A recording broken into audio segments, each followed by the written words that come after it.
In this video, I'm going to show you how to create a really simple, beginner-friendly oil pastel landscape. Welcome back to my channel. If you are new here, my name is Michelle, and on this channel, we do all things drawing, all things watercolor, lots of mixed media. Please do consider subscribing. It's completely free, and unlike many channels here on YouTube, we are fully cat approved. Now, a little while ago, I made a video all about oil pastel techniques. I'll link that one at the end of this video so you can go back and watch that if you'd like to learn more about oil pastels. But today I thought we'd do a really simple landscape. This one is easy enough for beginners and you won't need any special equipment. As long as you've got some oil pastels, you can have a go. So let's get started. So I've decided to work on this Winsor & Newton pastel paper today. I've no idea about the availability of this. It was actually gifted to me by a friend who was moving abroad, so it's quite old. But I've chosen the colour because I want to get, and here's my photograph, I want to get this little moon. I'm going to mask this out, so I need that to be the colour of the paper. And pads like this typically have lots of different colours in. I've had a few printing difficulties. As you can see, my printer is somewhat psychotic, so I'm using this only as a guideline. It's washed out the sky somewhat. And I'm going to start by just getting an idea of the layout. So we've got this sort of slightly curvy horizon line and it's a little bit lower than halfway. I've got some masking tape here, and what I'm going to do is just sort of bend it a bit. Now I have stuck this masking tape a little bit on my clothes to pick up some lint so that it's just a little bit less sticky. And I'm just going to get an initial line here. I think it's a bit too curved here. Let's straighten that out. And I'm not pressing this down very hard. Again, I don't want to really just tear my paper. I need to try out my colours. So I'm looking at the blues, and I want sort of a light warmish blue. I mean, a blue like this would be just too turquoise. I'm looking at this new one I've got. This is actually a grey blue. I don't think that's quite warm enough. I've just found this one here. It's actually a Reeves pastel, which is quite a cheap brand, but I think we might be able to sort of blend these together and get an effect. I'll also need some pink. What I'm going to do first is just get an idea of this line. And so I'm just going to rub gently like this. Before I take colour any further up, what I'm going to do is mask out that little moon or sun. I think is it the sun or the moon? I'm not sure. I'm going to use a stencil like this, but rather than draw on here and try and go round it with these very thick stubby pastels, I'm going to get a bit of this tape. So this is Scotch tape. I'll cut a little bit of this tape, place it on here just so that I can see what's going on. Let's choose which size I want, bearing in mind that when I cut it, it'll come out a little smaller. I think I'm going to go for this one here, actually. Now, Scotch tape is designed to lift and to be written on, so I can draw like this. I'm going to cut out like so. I'm not going to go all the way around because it would be very hard to lift the tape up, so I'll go almost all the way around. Then I'll peel off the backing, and a scalpel can help with this. Now let's cut the rest of the circle. I'm going to measure and find a rough halfway point before I stick this down. So I'm not going to make a mark here. I've just placed the ruler across to get just roughly a halfway point, and I'm going to place the little circle here and stick it down. You'll notice that what I'm not using with this picture is any graphite pencil. It's really a bad idea to start any pastel painting with graphite pencil. Any mistakes you make in pastel will just be smudged and blended in, whereas graphite never disappears. Next, I'm going to place more colours across the paper. It's looking very scrappy at the moment, but we'll soon blend those in, don't worry. Now, my photographs, because of my psychotic printer, are a bit washed out at the top, but I'm actually going to take the sky a bit darker towards the top of the picture. So what I'm going to do is come across here. I've got this nice cool pink. I'm going to start layering this. We'll worry about blending them together in a minute. And I think just because I like it and it'll give this sunset a bit of drama, I'm going to go in with this grey, sort of a blue grey, isn't it? I'll take this all the way up the top, and I could just try colours out as I like. The other thing that often happens with pastels, I saw it all the time when I was teaching classes, is that students mix up their pastels, and before you know it, there's an ordinary soft pastel in with your oil pastels. which isn't quite as bad as an oil pastel being in with your soft pastels. That really can be disastrous, but it's always a good idea just to put them on a bit of paper first and see what's happening. I've got some pale grey here. Now this is a Sneller pastel, and straight away I can feel the difference in quality. It's lovely and soft. I'm going to mix some white in as well, just to give us some creaminess to that pink. And I think just for fun, we'll go a little brighter here. Now I'll move this down so you can see the top there. Because this picture is portrait shaped, I can't fit it all on camera at once. But you can see we've got some lovely base layers here ready to blend, and I'll show you how to do that next. So I'm going to start blending with this compressed paper stump. If you don't have one of these, you can get a cosmetic tissue like this and fold it a few times, and you can blend like this. Now you may find that it's not fully blended and you may need to put more pastel on, which is probably what I'll do once I've blended this underneath layer. Take care about the colours you're moving down. If I don't want this pink to go sort of blue, I'm going to have to move around to a different part or clean my paper stump before I work on. So we'll start by blending this underneath layer and then see how it looks. Now I'm going to need a lot more pastel on here. How much you need, and you see how easily this little blending tool takes the colours around the sun there. And I'll need to make sure I go fairly dark behind this so that when we lift it off it shows. It's going to depend on how soft your pastels are. It's also going to depend on how textured your paper is. What you're looking for with oil pastels is to have some texture in the paper. If you have really a lot of texture, you can still use it, but you may need to apply more pastel. I'm going to finish blending this layer and then put some more colours on. Now I feel like I want to warm this pink up a little bit here, so I'm going to add this colour in and really just start building up a lot. You always have to be careful once you get into something that goes towards orange. Once it overlays with the blue, you can get rather a brown or grey colour. That's fine in small amounts, just be careful not to overblend. I'm just going back in now with more colour so that we can start to build up a second layer with more opacity and drama. So I've got a second layer on and now we're blending again. Now you might ask, why am I not using my fingers to blend? Well, you can for small areas, but the thing is, especially with oil pastels, they are very, very stiff and hard to move. And so what you're going to find is you'll end up literally getting blisters on your fingers. So much better to use a tool like this or some cosmetic tissue to do your blending. I'm going to blend all of these areas, being careful not to take this blue straight on top of the pink. I'll either clean this, use a different piece of tissue. So we want these areas to blend together, but we don't want to lose those individual colours, which we will do if we just keep blending up with the same area of our blending tool. So here it is after blending, and you can see that most of the little white gaps have been filled in. Now this is not the only way to use oil pastel. I often use it in a mixed media way, much more sketchy with gaps showing through. But for this oil pastel painting, I want it to be fairly smooth. The next thing I'm going to do is to remove these masks. It's always good with things like tape to get them off of your paper as quickly as you can. And you want to pull them at a low angle, so don't pull upwards, pull sideways, and do it slowly. With any tape, there's a risk of tearing paper. Look at that, it's really lovely. I'm going to take the other tape off next. There's an awful lot of artificial intelligence out there at the moment, isn't there? So if you appreciate real experts bringing you real content here on YouTube, please do click the like button, share, subscribe, or leave a comment. All of those things are free, and all of those things will help me to make more free content that helps more people learn to paint and draw. And now let's get back to today's tutorial.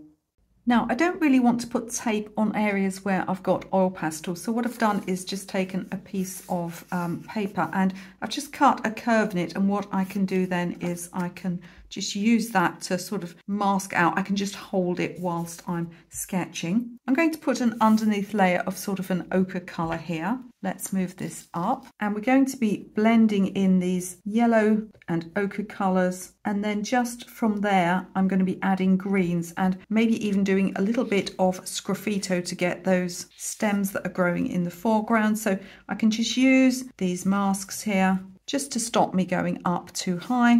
I'm going to work across with this colour. I'll probably put some of a little bit of a brighter yellow in places as well. And we'll start to build up, possibly with some white too, and we'll just start to build up again to blend that underneath layer.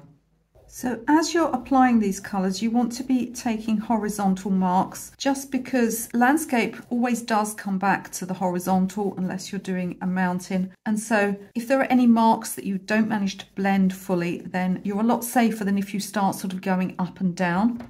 I'm taking lighter areas down here because I want to be able to sort of have those showing through the green later on. I picked up a bit of blue there. Look, you can see how that just blends into green. It doesn't matter at all. I'll work these colours down and then start to blend.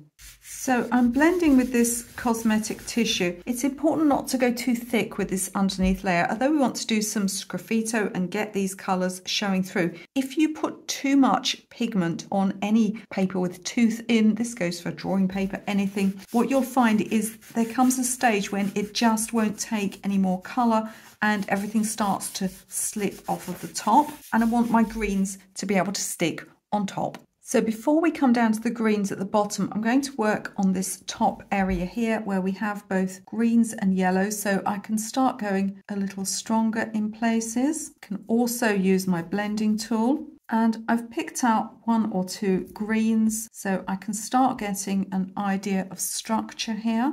There's also almost a hint of sort of purple down here, so what I may do is just almost add in a little bit of pink and see what happens, because it's good to work within, you know, a limited palette. I feel like we need some more of this kind of brownish colour here, sort of a dark ochre.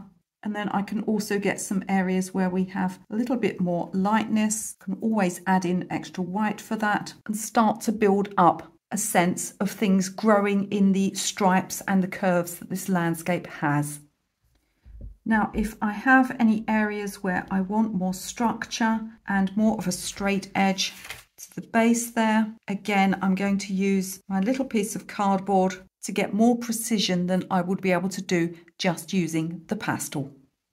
So I can use freehand strokes and movements. You can nearly always get away with dropping in a little bit of pink from the sky. When mixed with the green, it will just neutralize and become grays and purples. And then whenever I need a little more structure, again, I'm going in with my little card template as I start to build up darks and lights and shapes. So again, I'm blending to fill in the little gaps. You can end up with it looking a little too smooth, and that's when you want to go back in with your colours and get a bit more shape and strength. I feel like I need a tiny touch of something darker here. Let's try this colour. Don't feel that's dark enough. I feel like there's a real lack of dark greys in my paint box. Let's try a little brown. There, that's got it. That's the drama I'm looking for. You just have to be careful not to overdo it.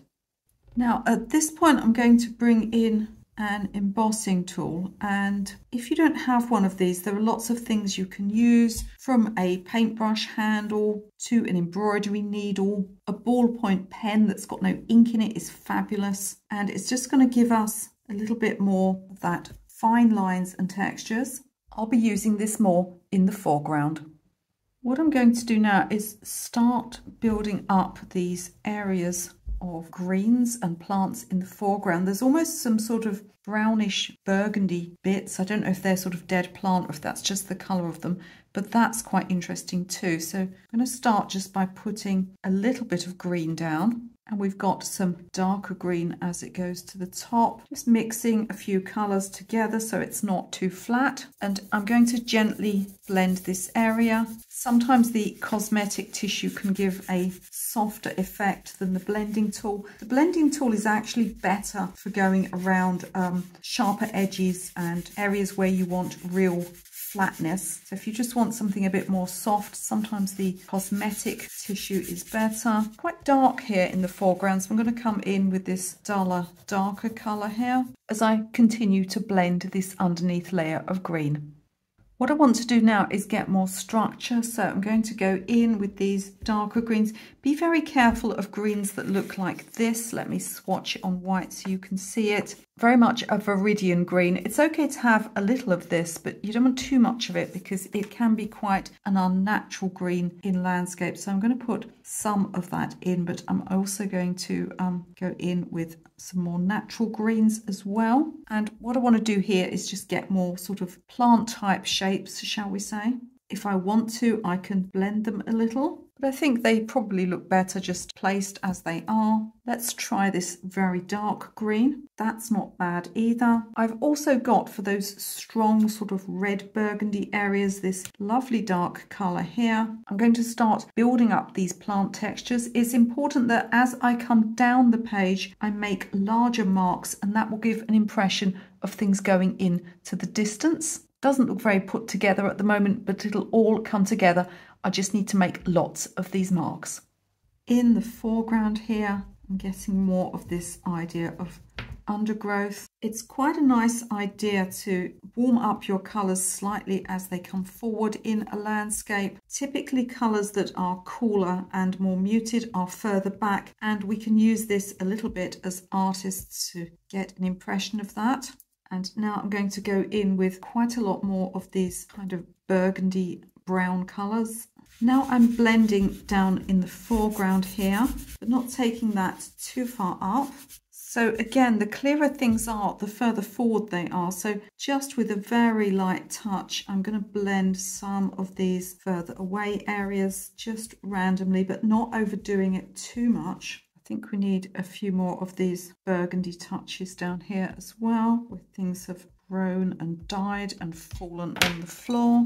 I want to get these linear marks here as well. So there's several ways I can do this. I can actually get a pastel and go up like so, but you'll notice that it's not covering the green very well. So what I can actually do is scrape out some lights instead. So I've got a palette knife here, but honestly, any blunt knife will do. I wouldn't use a scalpel for this, not on pastel paper. It's just too thin and you risk cutting it. So get yourself some kind of blunt edge. Honestly, there's all sorts of things you could use, even a plastic glue scraper or something from the kitchen. And I'm just going to start getting an idea of these lighter areas coming up, remembering always to make the marks smaller as they go away. And you will always want to go up and out because lines always taper as your hand lifts off the paper. Whatever tool or pencil you're using, that's the case. So you never want to do grasses coming in this direction because they just won't look natural.